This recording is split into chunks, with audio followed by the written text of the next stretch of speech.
Hello and welcome to day 5 of the Play Sheet Podcast team breakdowns for the 2021 NFL Draft. Today we're going to be jumping straight on to the Dallas Cowboys.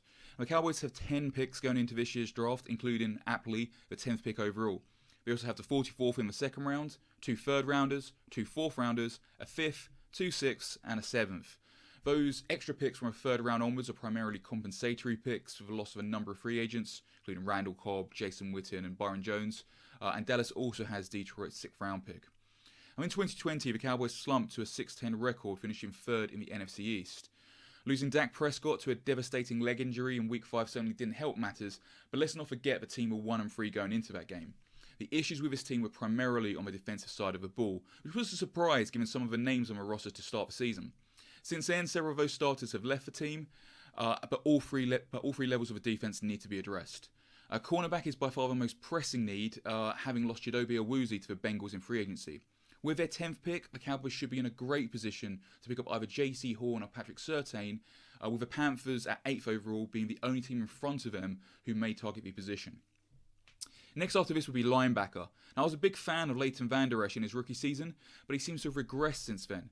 The Cowboys' linebacking unit as a whole has underperformed, and depth was non-existent behind other starters Smith and Basham. Now in free agency, the Cowboys did pick up Atlanta safety Keanu Neal, who it seems they plan to use at linebacker, but the team also doesn't have too much depth at safety either, so I'm not sure how this is going to really work. Picking up a linebacker on day 2 who can either start or at least add competition would be an astute move. Kentucky prospect Jamin Davis would be ideal if still available at 44th, with a skill set that could be suited to all 3 spots, but a size profile that profiles best on the weak side. Now, to finish up on this side of the ball, depth on the D-line would be helpful as well. The Cowboys shouldn't and won't be looking for an upgrade or a starter at this position, but it would be great for them if they could find a rotational end or a developmental tackle. As previously mentioned, they have a lot of late day 2 and early day 3 picks, and there should be plenty of depth at the position around those spots. Moving on to the offense, the Cowboys are set at most of the skill positions. The wide receiver room looks healthy. Zeke is their starting running back, and Dak was locked down to a 4-year contract earlier this offseason. Once again, we're looking at another team who should be targeting the O-line as their offensive priority in this year's draft. Starting tackles Smith and Collins are both coming off season-ending injuries, and there is negligible depth beyond them. And there are quite a few decent-looking prospects early on day 3, and maybe a player like Notre Dame's Liam Eichenberg or Bama's Alex Leatherwood will be taken by the Cowboys here.